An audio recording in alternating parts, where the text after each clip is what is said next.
Infamous Second Son, a game released in 2014 when everything was either just a copy of Assassin's Creed or bad because it wasn't Call of Duty.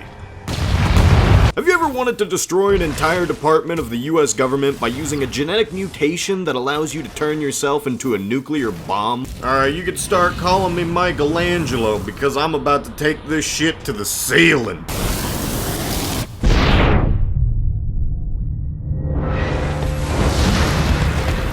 Well, look no further than Infamous Second Son, the third game in the Infamous series, which is confusing, I know. Being a fan of the first two Infamous games, I was a bit surprised when I heard that Sucker Punch Studios released a third game, considering that the second game ends with you either wiping out all of mankind or destroying any character who could conjure an interesting narrative.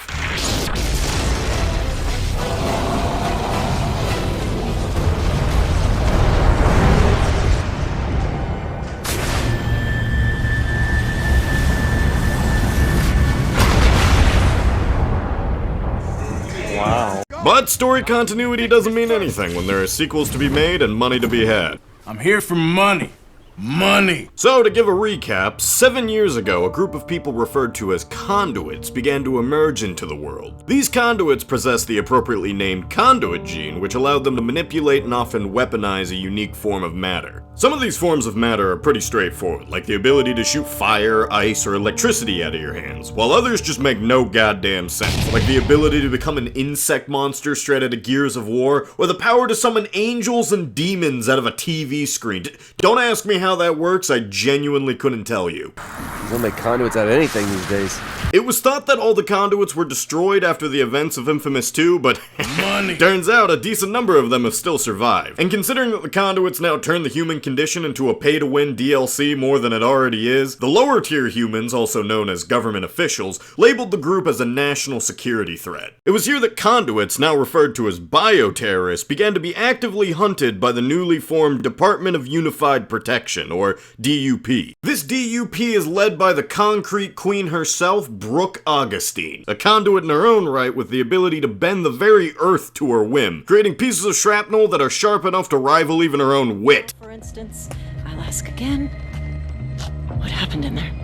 And I will tell you again.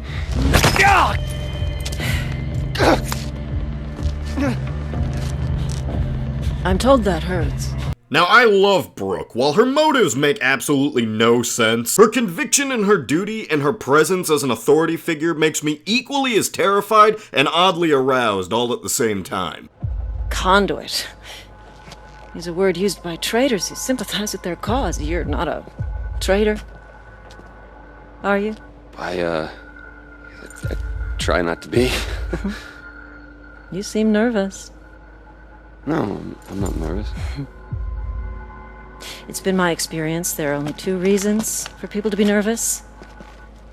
Either they're cowards, or they have something to hide. This woman is a stone-cold killer, alright? Pun intended. However, as much as I love her, Brooks' appearance in this game is not as an ally, which is where you come in as Delson Rowe, a small-town delinquent and recently discovered conduit who has such a lacking personality that the only positive thing I can say about him being the main character is he gets to run into Brooke the most out of any other person. I don't know where you heard that. I mean, I'm just a lowly smoke guy. But what Delson lacks in character development, he makes up for in his conduit power, which is probably the most overpowered ability you could have. See, Delson isn't granted just the ability to control a certain type of matter. He's given the ability to absorb other conduits' powers and use them as if they were his own. Basically meaning he could have every single power in the world if he wanted to. Now, in order for Delson to attain a new power, he at least needs to come into physical contact with another conduit, which, conduit or not, if you see someone running up towards you going like, I want to shake your hand. I want to shake his hand. I want to shake his hand. That's all I want to do. All I want to do. Your natural response is probably to run in the opposite direction screaming, so getting new powers isn't as easy as you'd think it'd be. Seeing how powerful this ability is, it's no surprise that Brooke wants to get her hands on it. However, she makes the mistake of not believing that Delson is a conduit during their first encounter, which I don't know how. They literally have a device that tells you you're a conduit just by touching it. So instead, she just shoves pieces of concrete in all of Delson's family and friends and leaves them to die. conduit. The only way these shards are coming out is by using the same power that got them in there, and it's unlikely that Brooks is just gonna let Delsin have these powers. So Delsin has no other choice but to go to Seattle where Brooke currently is and gain her powers by force in order to save his tribe, which... Alright, we got the title of the video. Ignoring all the other characters that aren't important, Delsin's going to be going up against an entirely armed department of the US government. But luckily, you're still a conduit, and American policies and lawmakings ain't got shit when you can dematerialize and rematerialize yourself at will and shoot missiles out of your bare hands. The aforementioned absorption power that Delsin has gives him access to not one, not two, not three, but 4 different powers at his disposal, each with their own abilities and functions. Smoke is the first power you get, with the ability to shoot clumps of dust out of your hands and whip people with fire chains. Alright, check this out. This move is called the smoke jump. What just happened? No. Oh, my face! Oh, that's fine, I'm fine. However, as cool as that sounds, Smoke is probably the least interesting of the 4, if I'm being honest. I mean, I know that's strange considering that I can't travel through ventilation shafts at the push of a button, but when other powers give you the option to literally become an earthbender, the ability to play with cigarette smoke just isn't that interesting in comparison. It's not to say that smoke isn't useful. The sulfur bomb is probably one of the most effective ways of taking out enemies. I just prefer the other powers, both in terms of design and mobility, because Jesus, does smoke definitely have the least effective way of getting around the map. Yeah, I think maybe I can get over to that other building. Let me try. Come on. Come on. No. No!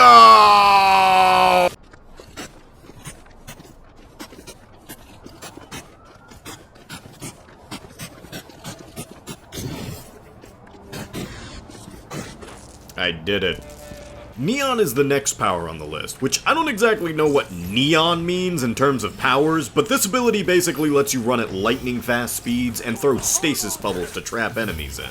Neon is definitely cool, or cooler than Smoke in my opinion, but it basically has the exact opposite problem that Smoke had. With Smoke, you had decent damage and crowd control in exchange for poor mobility, but with Neon, you have great mobility in exchange for subpar attacks. A lot of Neon's damage comes from the beam attack, which requires you to aim at very specific spots on the enemy's body, and I don't know if it's just because I'm so used to playing with a keyboard and mouse, but trying to aim with a controller was one of the hardest things to do in this game. Alright, I got his foot completely lined up. What? Come on, give me your foot, you asshole. Just let me hit your foot.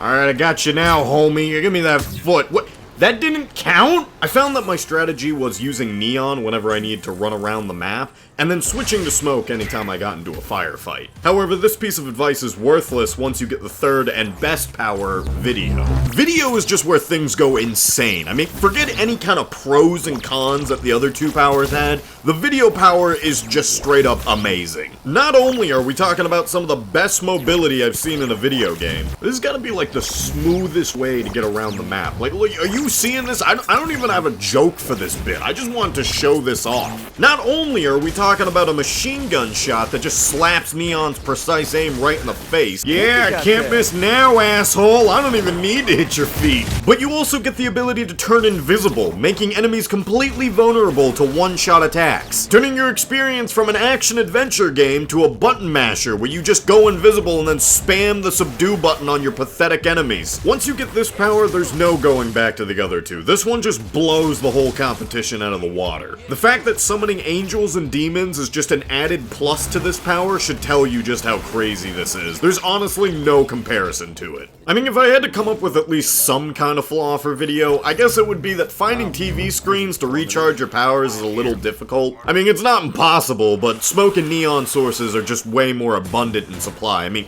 this is Seattle after all. And now we move on to the last power of the list, Concrete, which I don't have anything really to say about it. Concrete isn't bad in any way. I mean, you can turn into a pretty sick stone golem and go on a stomping rampage, but you don't get this power until after you beat the final boss, and once that's done, the only thing left to do is just the miscellaneous fetch quests. It's just such a waste, because why give me this power when it's only used to tie up mediocre side quests and time fillers that I skipped in the first place? And besides, it doesn't help that Video is still the best of the 4, so I mean, like, you've already peaked. Well, whatever. These powers powers are accompanied with upgrades that slightly augment your abilities to either make them cost less energy or do slightly more damage. A lot of them are pretty basic in design, but that doesn't mean they aren't useful. I mean, consult any mathematician or artillery commander you want. Having 3 missiles is good, but having 5 is just always better. A lot of the cooler skills are locked behind Delsin's karma rating, which means that depending if you have good or bad karma, you'll get different skills at your disposal. You have good karma? Well, that means you can slow down time with the neon power and actually aim your shots effectively.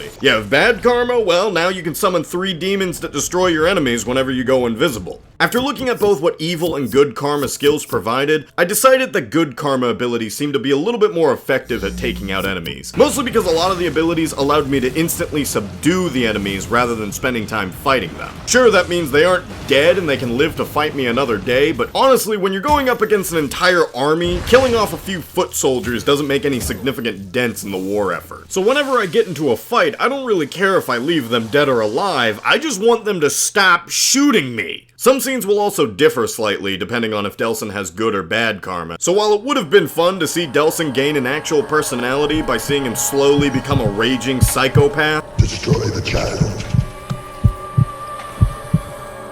Corrupt them all. good karma's abilities were just too good to pass up. Karma can be attained by doing a multitude of things around Seattle, you know, usually associated with something you'd expect a good or bad person to do. You want good karma, go heal injured people on the street. You want bad karma, go kill activists with smoke bombs. The only karma action that confuses me is that you get bad karma for killing a group of Russian gang members, which, yeah, I don't understand at all. Literally, the game tells you that this gang is just a group of bullies. They're even actively hostile to Delsin in some missions, and their icon on the minimap is a hammer and sickle. Okay, you can't tell me that ridding the world of communism is a bad karma action. Now, if you thought we were done talking about the powers, ooh, we still got the biggest and best weapon to talk about. Karma bombs! As the name implies, karma bombs are massive explosive attacks that can only be activated once you perform enough good or bad karma actions. These attacks not only look badass, but they're pretty dang helpful at wiping out entire platoons of DUPs with minimal effort. It's also kind of funny when you're playing with good karma because you're basically allowed to activate mini genocides just by performing a couple of good actions. As if helping an old lady cross the street suddenly justifies you committing vehicular manslaughter afterwards. See, I know what you guys are thinking, but don't worry about it, okay? I subdued 4 of you earlier and killed a citizen on my way here, so I'm morally justified in my actions.